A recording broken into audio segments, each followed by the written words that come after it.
You know what I find so freaking crazy? How black Americans are so into having light skin when we know the history of light skinned people in America. We know that the majority of the enslaved women were forced into having babies with colonizers, even though they considered us as animals. And that says something a lot about the colonizers. Like, if you consider black people as animals, why are you having sex with their women and forcing your children to be breastfed by the women? If we are considered as monkeys, why would you let your baby breastfeed on a monkey? Why? Black people in every continent has never traveled any continent to destroy it, separate families, or assault the women and children. That's a colonizer thing. That's just white history. We all know that's white history. That's just something that they're very proud of. They're very proud of their culture being a culture that goes to other people's nations and force their beliefs and their way of life on others.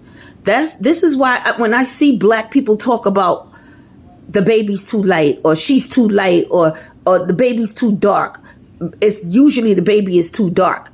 They're so afraid of their baby coming out dark looking like an African. I've heard so many black people talk like that.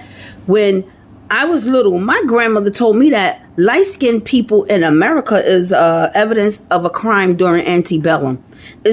She said that on one of the plantations, the slave owner raped every single woman on that plantation, even the little girls.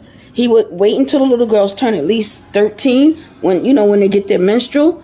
And as far as white men concerned back then, any little girl that grew breasts and had their menstrual, you can sexually assault them, because it wasn't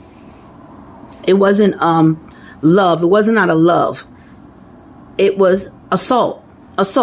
Black women and indigenous women and Asian women and Latino women have been sexually assaulted for 400 years, to the point where it has become normalized to have a baby that's white, damn near white, or light, and appreciate that light skin, even though you know that your grandmother or your great-grandmother was sexually assaulted during antebellum, during Jim Crow, during Red Line.